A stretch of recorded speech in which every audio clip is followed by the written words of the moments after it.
So we are right here on the main street. I'm not getting the business district. Would you look at that?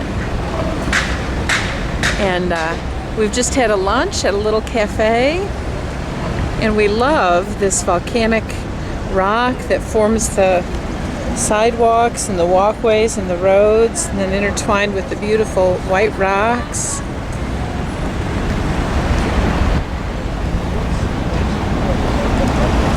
So clearly this man was a famous explorer. They're getting a tour, learning all about him and about the city.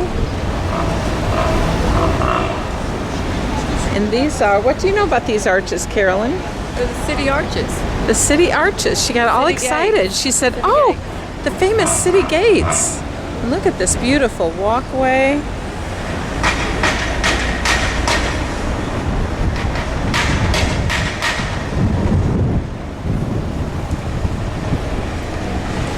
City gates, and then I'm thinking we might go over and check out this beautiful church. Today we're on our own. We are exploring. We've been to several darling little shops, just exploring the city.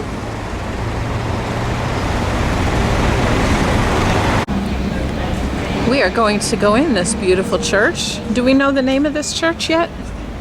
Yes. We will try to find out the name. And right outside this church,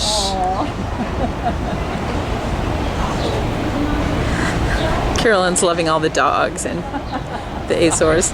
Right outside the church is the little library,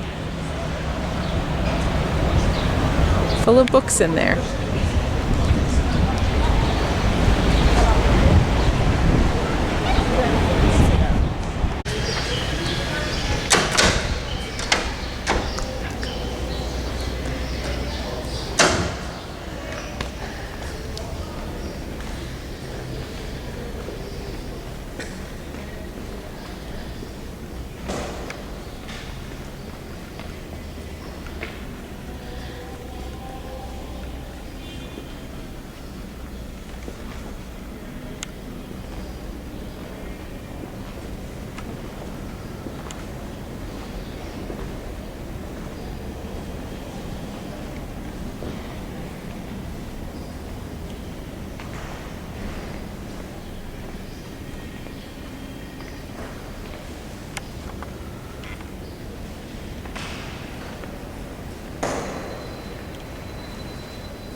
We're walking down the streets of beautiful Ponta Delgado. I love these balconies. When a car comes toward us, it slows down so it won't hit us with its mirrors. The road is very narrow. Iron balconies like we had on Terceira. And we're pretty sure that is an elementary school up ahead. We're walking up that way. But we love these streets. And we'll show you how narrow and go ahead, I'll get your shoes. And the sidewalks get even narrower than that. The car comes down and slows down so he won't hit us with his rear view mirror or his side mirrors. I always say if these doors opened out, they'd have to be careful because a car would whack them coming as they opened.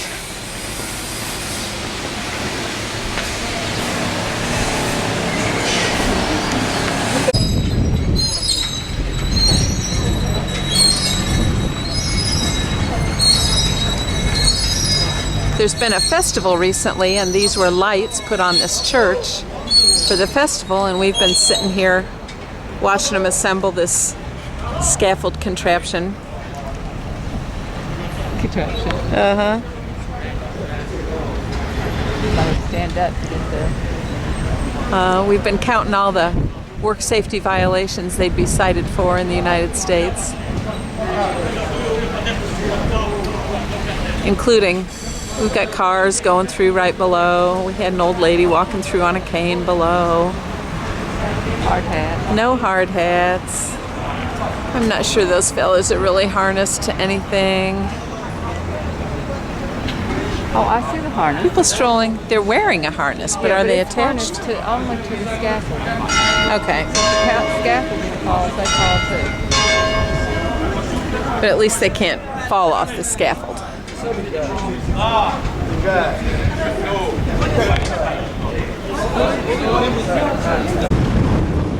We are back from our wanderings around the city, and so I'm going to walk into the hotel.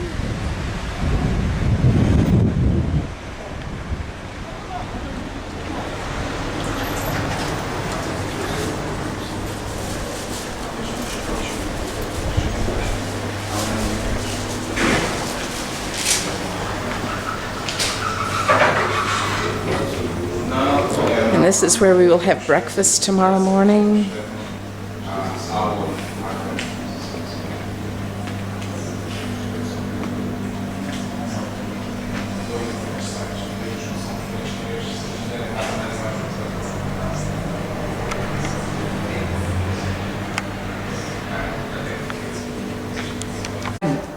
So we have arrived from our excursion, and we're going to show you our room. First of all, it's a very modern key system. Just hold it in front. And we go in. Now this is the cool thing. Oh, okay, yeah. I'll go first. So here's our room, which is very nice. And then to turn the lights on, isn't that nifty? We just put it in the box there, and it catches lights, which means, of course, that when we leave the room, we take the key with us, and then we don't leave lights running in the hotel, keep their electric bill down. Pretty spiffy. We had a great outing. So here we are still in Ponta Delgado on the island of San Miguel, and I wanted to show that the Azores is not all little streets. Our driver is Cousin Joe. Hello. Seriously, Cousin Joe, look at that. Jose. Jose. Carolyn, any words for us? Now, of course, these roads are recent. This section here is about 10 to 12 years old. As we go further, the last 6 years, and it permits us to go around the island and back in a more safe and, of course, more comfortable way. And it does give you a different perspective on the island. Where before we would go mostly around the coast. Once in a while you come across in roads, but basically the settlement of the island was done on the coast. Why would that? Because they found these islands to be totally dense subtropical rainforest that had to be cut through. And in the meantime, it was easier to set up the parishes, because obviously there's churches everywhere, as you will see. Very important, the power of the church in the past, and people's faith, and the fact that we are volcanic. We do have volcanic eruptions from time to time. In fact, we're due for one, okay? Because apparently our volcanoes, our creatures have happened, about two per century, okay? So it's already 17 years in the new century, and it's a little behind. We have to joke about this, you know, it's out of our control. But obviously we also, prior to the volcanic eruptions, the volcanoes do give signals by powerful earthquakes that intensify, leading to eventually the lava getting free and pouring on a spectacular show. Azores are known for their beautiful hydrangeas growing along the roadside, and we're a little early in the season for them. Well, of course, when I turn on the video, they're gone. But we've been driving by, and there were just millions of them. Well, maybe thousands. There we go. Look, there's more. And I think later they will turn more blue and purple. Yep. Right now they're white. First it's the clear, but here and there you'll find spots that already have blue. It has to do with the acidity of the soil. Okay, and where you can actually have one plant side by side, one will have one color and the other one will have another. There's also the agapangas are in in bloom too. You see these purple and some white. We're just about done with the camellia. Okay, the camellia is the queen of winter here, and the azalea is also blooming. By the way, this Hortensia hydrangea. We have come to a place called Furnas, in English furnace, because we are inside the crater of a volcano. I'm in a botanical garden, so you can't see the horizons, but all around, it's like being in a valley. All around us are is higher land. We are inside where the volcano erupted and left a crater, and it was called Furnas by the first settlers because they saw the water bubbling. It's a hot spring. So you can come here and sit, which I'm about to do, in the hot springs.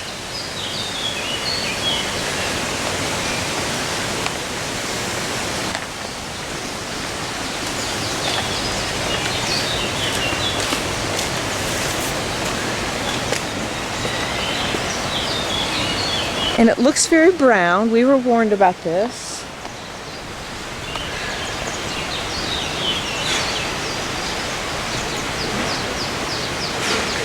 It looks very brown, but they say the longer you sit in it, bathe in it, the younger you become. So I've brought my swimsuit, and in I'm going to go.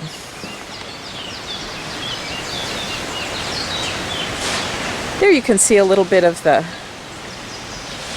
crater. It's like being in a valley surrounded by mountains, but it's just one big ridge all the way around us. We are inside a volcano, which is still active. It's about 4 kilometers under us, under our feet. There are a couple smaller bathing pools as well. The other one has some people in it. These are a little warmer because they're smaller. I believe this to be water pumping up from below ground. It's nice and warm.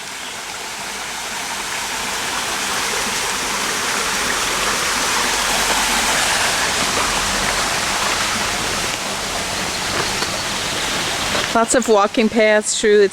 They've made a botanical garden all around here. Very beautiful place. Caldera, which we're in, caldera means crater. We are in the crater of the volcano, which you can see going all the way around.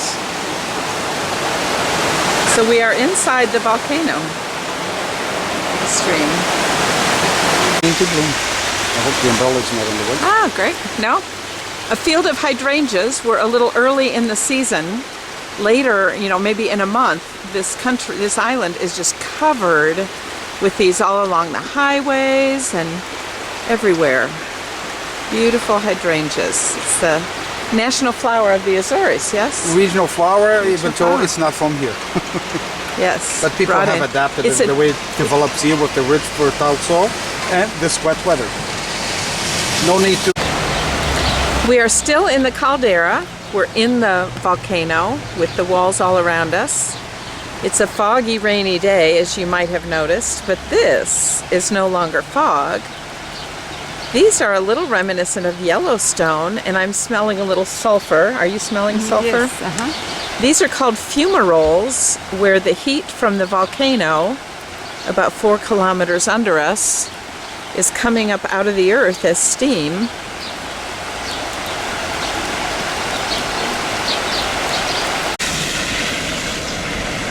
So this is another fumarole where the steam is just bursting out of the earth. And this is the kind of thing, you correct me if I'm wrong, Carolyn, that the first settlers here found. They found these boiling cauldrons of water, and so they called this place Furnas.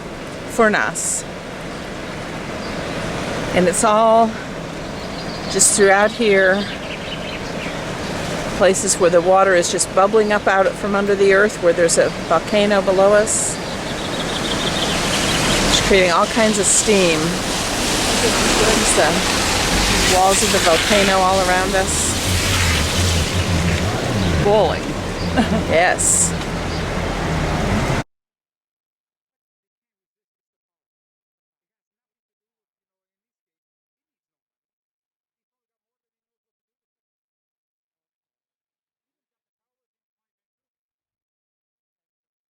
Cousin Joe is going to show us a cool trick.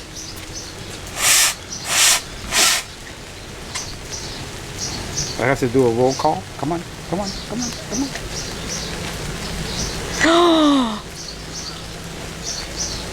He says we are setting fire to the volcano. It's a volcanic vent. So you blew a little smoke No, toward it has nothing to do with smoke. The spark. What you want is the spark. You can do this with a stick.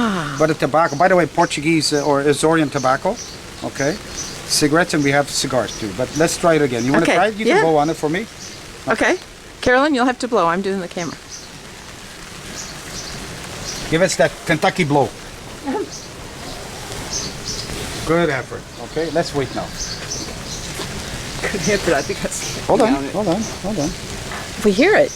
There it goes. It's See? puffing. Yeah, look. Who in the world discovers that kind of thing? I don't know.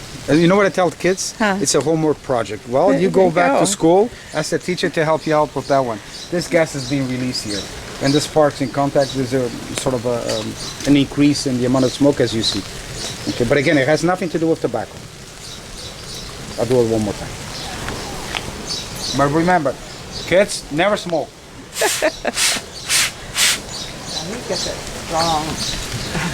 He's got a strong Azorian blow. Yeah. Hey, Canadian, don't forget. Canadian, British Columbian blow. Oh my goodness. Oh, wow. So would it do the same thing if you threw a lit match into No. it? I even had spark. somebody who thought it was just the oxygen, and I told him blow The on blow? it without the cigar. It doesn't. Didn't work. It has to do with spark. Okay. You need the flame. Yeah, that's not what it is. just a flame, No, but no. a small flame. And there's all kinds of fumaroles. Like I said, I don't smoke. But I make the sacrifice and become a kid again. There's more because we're gonna go to kitchen number 2. More and more and Sorry. more, all over. You covered? Like this one is just for protection. Where those one, okay? Those ones they're dirty stacked up to maintain the temperature in the close to 200 Fahrenheit or around 98 centigrade. So these are calderas, the pits, the holes that's are right. calderas, and they have put a pot filled with meat and vegetables, and it's cooking. Our lunch is cooking in these calderas. Oh, sorry. Sorry. There he goes. Yeah, you can see him there. See, Carol?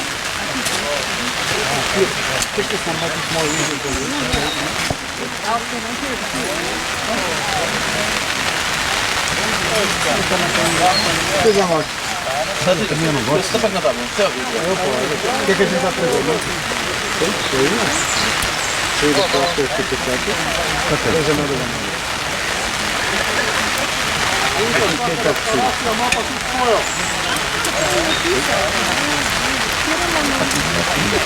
It's the oven that they're cooking is just the heat from the earth. And they got up about 6 in the morning and put this together and started cooking. What we don't want in the water for the cover, you put it on top. We don't want the water in it. We want to drop the temperature. Sometimes you have to sort it for your little. And this is our lunch. I'm looking forward to this.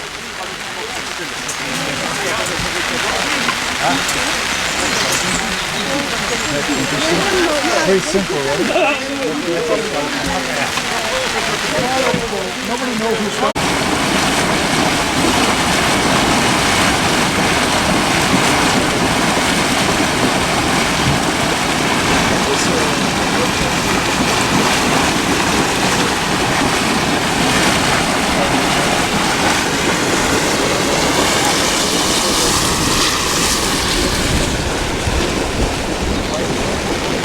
It's not safe to cook here in this part.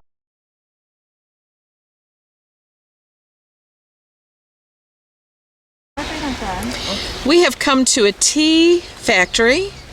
I've never seen tea growing before. This is acres and acres of tea. It's the 5th generation. So on the 5th generation. 5th generation of family. 1883 is the Goriana Tea Factory. Or as it says there, Chagoriana. Goriana Tea Factory. Look at that. And this is not all of it. This is just one field.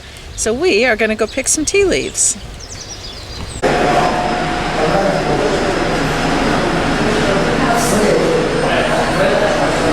They're making black tea. Black. This is their enrolling room. Once they pick the tea, they have to let it soften overnight. Okay, so they start breaking down. This is called the enrolling room. It says there's a sign back here that says the rolling room.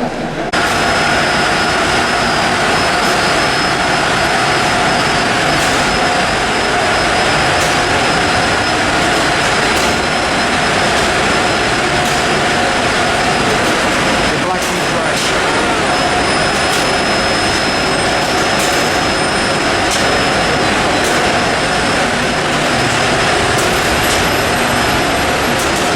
Minute, 85 degrees Celsius or 185 Fahrenheit. Right? In fact, the green tea will be different. We'll catch it after that.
Ja, das wollte ich Ihnen mal zeigen, wie das alles funktioniert. Im Grunde ist das ja vorsichtsmäßig. Das können Sie alles automatisieren. Brauchen Sie nur noch ein, wie was Sie machen zum Beispiel.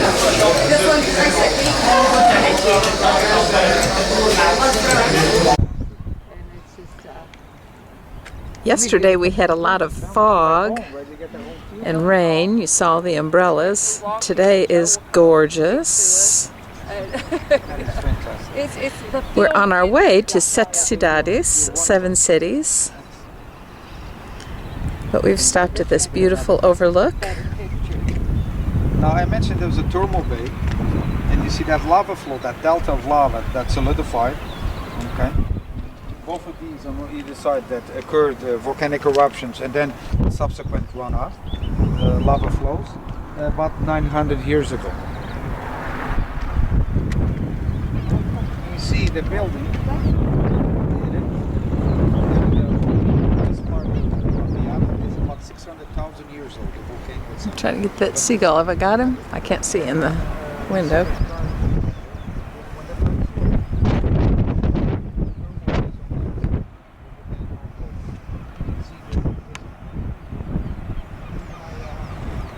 We're standing on a stratovolcano, and every eruption leaves a ring, like rings in the tree.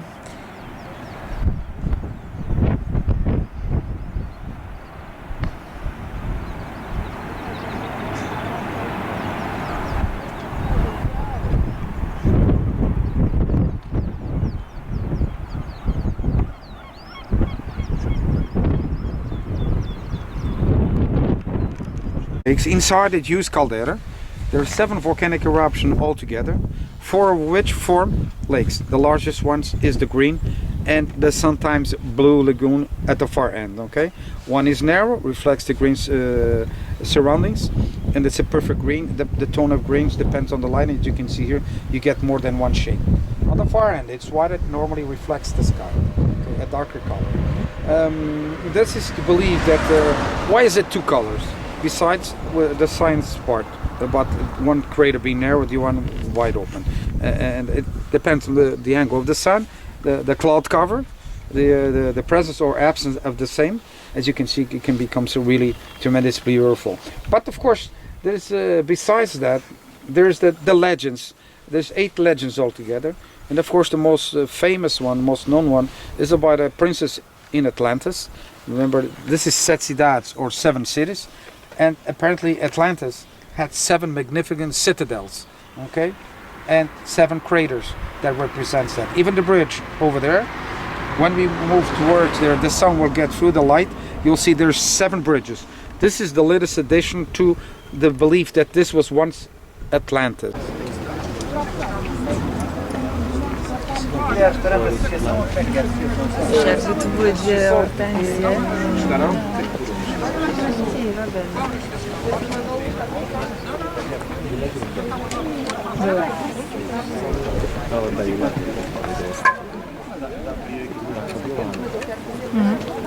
Sì, può dire per loro, perché desce la qua.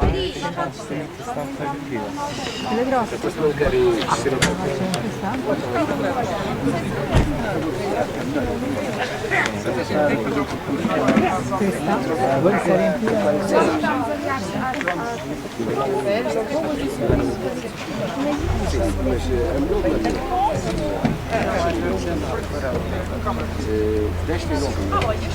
lá embaixo.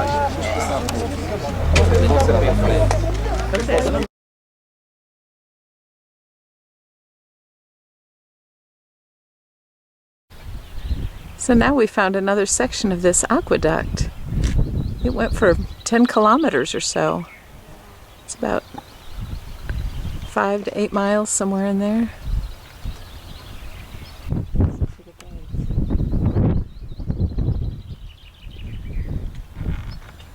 I'm leaving it on extra long so we can get Carolyn's birds recorded. She loves the birds in the Azores.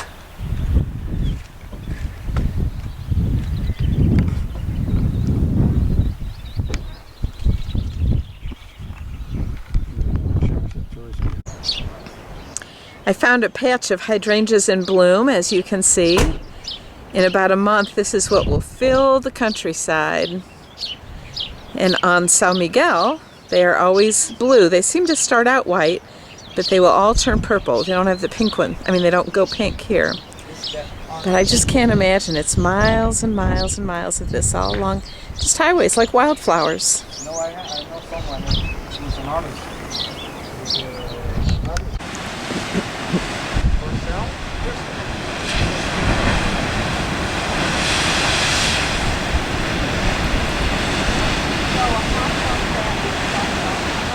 Sorry?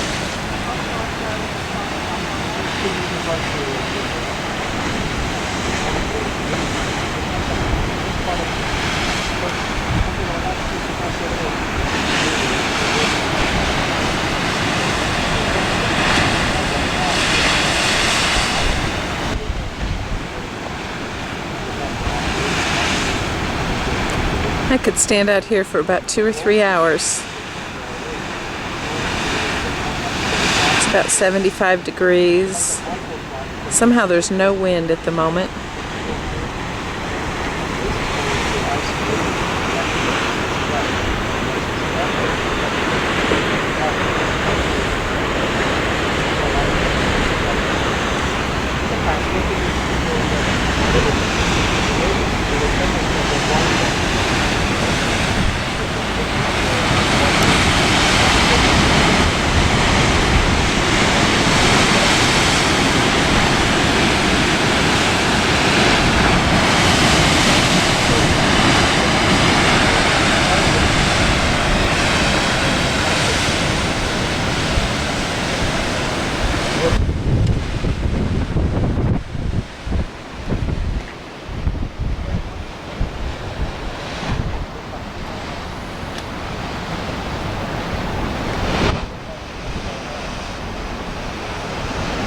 I hope you see the elephant. He even has the circus flower on his head.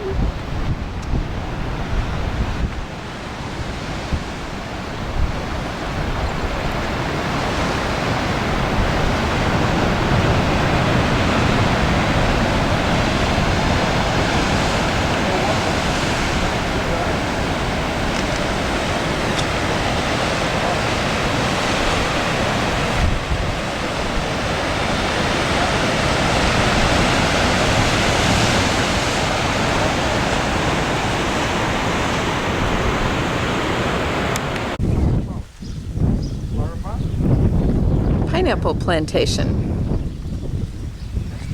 We are very near Ponta Delgado, the city where we're staying, and they are grown in hothouses. And it's a particular kind of pineapple that's grown here. It's smaller and sweeter. Natural fiber. And we've been eating it our whole trip, and it is delicious. Not only good for the environment, eco for the ecological, but a good new product that everybody desires. Imagine making runners from this natural fibers. Somebody's already doing this in the mainland. Okay. Now, it's a tropical fruit brought here for ornamental purposes. It's a flower that in the right conditions become the fruit. What are the right conditions? We have to request ones. You put it back in the nursery at the far end. You put it on the ground. Okay. Cousin Winnie comes over. We'll go inside. I promise you. We're going inside? Yes. Okay. One thing at a time. Extremely humid in there, isn't it? Yes, Whew, it's like a sauna. there's the little. But when it gets too hot, what do? They open the skylight to control the temperature. And you wait. Okay. Time goes by, and when the plant is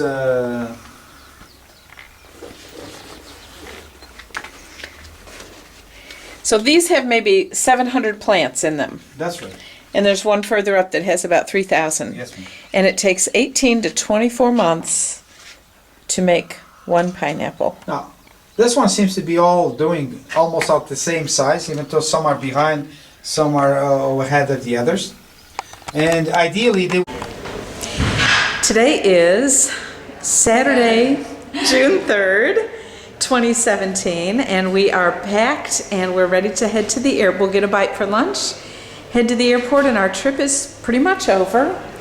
So Carolyn, tell us some high points of the trip for you. Well, of course, the main reason that I came here was to find out about my family, who I knew was on Pico for my great-grandfather, and Solid George, who is my great-grandmother. And I was very excited for me to learn more about the lifestyle that they lived. Pico was the quietest, the most laid-back of the places we went. We started with Terceira and then went to Pico and then over to Vail, but Pico was the quietest. And then we came here, which was the most robust, the bustle of the world. So I loved Pico.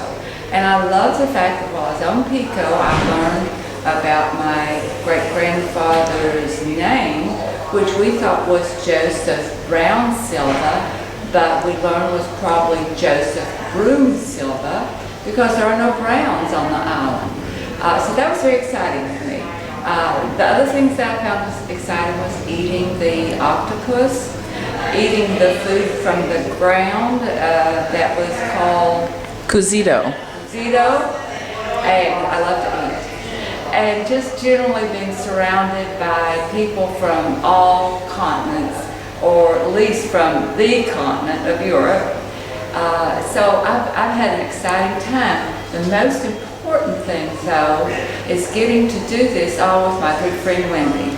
Aww. Anything else you want to share? That's all. Okay. For me, I had several favorite things. I loved being in an international environment where we could sit in a cafe or a hotel lobby and hear all these languages spoken around us. Often it was Portuguese, which was kind of a mixture to me, seemed to me like we heard a good bit of German. I don't know that I heard any French or Spanish on the trip, but I loved the international atmosphere. It was a very safe place to come. People would say, oh, you can leave your camera there and go up to your room and come back. Nobody will touch it. It was a very safe place to be. Things were very, I felt like we could walk the streets anytime, perfectly safe. Things were very inexpensive. If we went into a grocery store, or we were buying souvenirs, or even to tour something, things were very, very inexpensive to do. So you can live here very reasonably, live very well. And I loved the laid back, get away from it all feeling. Because we were on international calling, I had my phone turned off most of the time. We could still email, we had Wi-Fi, we could video call to the United States. So we were not disconnected, but I have never had the feeling of getting away from it all like I had here. This was really getting away from it all. And then, of course, I loved the beautiful scenery. This was not an island, a series of islands to come to for sunshine and sandy beaches. We had our share of chilly weather, we had some rain, we had some fog. There were very, very few beaches. So this is not that kind of island vacation. We did have beautiful days. Today is one, 75 degrees and sunny. But I loved all the beautiful scenery we got to see. And I loved traveling with Carolyn. It was just a blast being here with my friend Carolyn. We had such a good time together.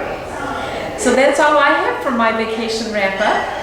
And thank you to anybody who has watched this and traveled in our pocket as we've gone across 4 islands of the Azores.